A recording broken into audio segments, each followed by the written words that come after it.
नमस्कार, स्वागत है आप सभी का लाइव 24 में और मैं हूं आपके साथ दिशा डारिया। शुरुआत करते हैं आज की बड़ी खबरों से। लखनऊ के बीजेपी कार्यालय में प्रदेश प्रभारी राधा मोहन की सदस्यता में मतदाता सूची पुनरीक्षण अभियान को लेकर बैठक की। वहीं इस दौरान बीजेपी के प्रदेश प्रवक्ता डॉक्टर चंद्रमोहन ने कहा कि बीजेपी लोकतांत्रिक पार्टी है और बीजेपी के सभी कार्यकर्ताओं की मतदाता सूची पुनरीक्षण अभियान से भागीदारी जरूरी है। इसके साथ ही उन्होंने कहा कि बीजेपी इस बार अपने बूथ स्तर पर कार्यकर्ताओं को सक्रिय करेगी। बता दें कि इस बैठक के दौरान 2022 के विधानसभा चुनाव और पंचायत चुनाव को लेकर भी चर्चा हुई और सभी गणमान्य लोगों को उनके कार्यभार की जिम्मेदारियों से अवगत कराया गया। मेन फोकस किया जाएगा। देखिए, उत्तर प्रदेश भारतीय जनता पार्टी के पदाधिकारियों की घोषणा के बाद में ये पहली बैठक थी और आज इस बैठक में औपचारिक बैठक थी। इसमें माननीय प्रदेश प्रभारी आदरणीय राधा मोहन सिंह जी, राष्ट्रीय उपाध्यक्ष, पूर्व केंद्रीय मंत्री का हमको मार्गदर्शन प्राप्त हुआ। हमारे तीनों जो सह प्रभारी हैं, आदरणीय सत्या जी, आदरणीय सुनील ओझा जी और संजीव चौरसिया जी, हमारे दो प्रदेश के सह संगठन मंत्री हैं, आदरणीय करमवीर जी और आदरणीय भवानी जी। तो इन सब लोगों के साथ में प्रदेश पदाधिकारियों का औपचारिक परिचय हुआ और आगामी संगठनात्मक योजना।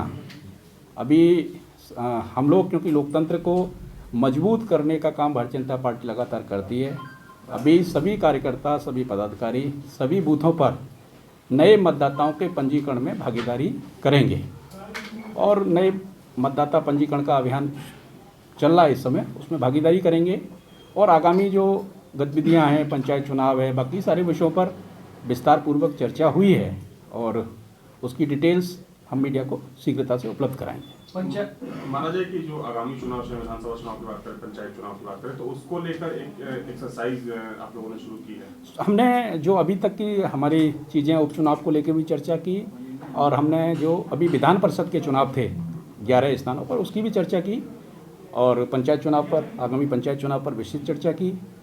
स्वाभाविक रूप से आगे क्योंकि 2022 है हमारे सामने मिशन 2022, तो 2022 में भी हम, क्योंकि जो उपचुनाव में हमको जनमत मिला है, उस जनमत ने हमारे आत्मबल को बढ़ाया है पार्टी के कार्यकर्ताओं के और माननीय प्रदेश अध्यक्ष जी के नेतृत्व में, स्वतंत्र देव जी के नेतृत्व में और सुनील बंसल जी के संगठन कौशल के अंतर्गत हम लोग मिशन 2022 पर आगे बढ़ेंगे। तो क्या माना जाए कि पंचायत चुनाव में जो उम्मीदवार होंगे वो उसको आप लोग सिंबल देंगे चुनाव लड़ने के लिए? देखिए, सिंबल का विषय चुनाव आयोग निर्धारित करेगा। अभी तक उत्तर प्रदेश में सिंबल पर चुनाव नहीं होते हैं, तो इसके बारे में चुनाव आयोग, जो राज्य का चुनाव आयोग है, जो पंचायत चुनाव कराएगा, वो निर्णय लेगा।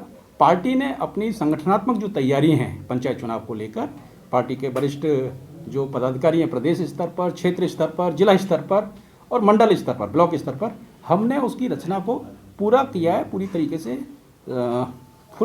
पूरी योजना बना ली। हम किसी भी चुनाव में जब जाते हैं तो पूर्व योजना, पूर्ण योजना के साथ जाते हैं। पंचायत चुनाव में भी हमने यही किया है। पंचायत चुनाव में एक बात अभी ये भी सामने आ रही कि जो पदाधिकारी हैं उनके परिवारजनों को टिकट ना मांगी जाए, ना दी जाए, क्या सर ऐसी भी कोई चर्चा हुई? देखिए, पार्टी का एक स्पष्ट लाइन है हमारी पार्टी की कि पार्टी अपने कार्यकर्ताओं को चुनाव लड़ाती है और हम कार्यकर्ताओं की आधारित पार्टी है। स्वाभाविक रूप से सभी चुनावों में पार्टी, अभी राज्यसभा में भी पार्टी के कार्यकर्ता गए हैं, अभी विधान परिषद के चुनाव में भी पार्टी के कार्यकर्ता गए हैं, तो स्वाभाविक रूप से पार्टी आज बड़ी पार्टी है, देश की सबसे बड़ी पार्टी है, विश्व की सबसे बड़ी सदस्यता वाली पार्टी है, तो हमारे पास सभी स्तर पर कार्यकर्ता हैं, तो कार्यकर्ता चुनाव लड़ेंगे।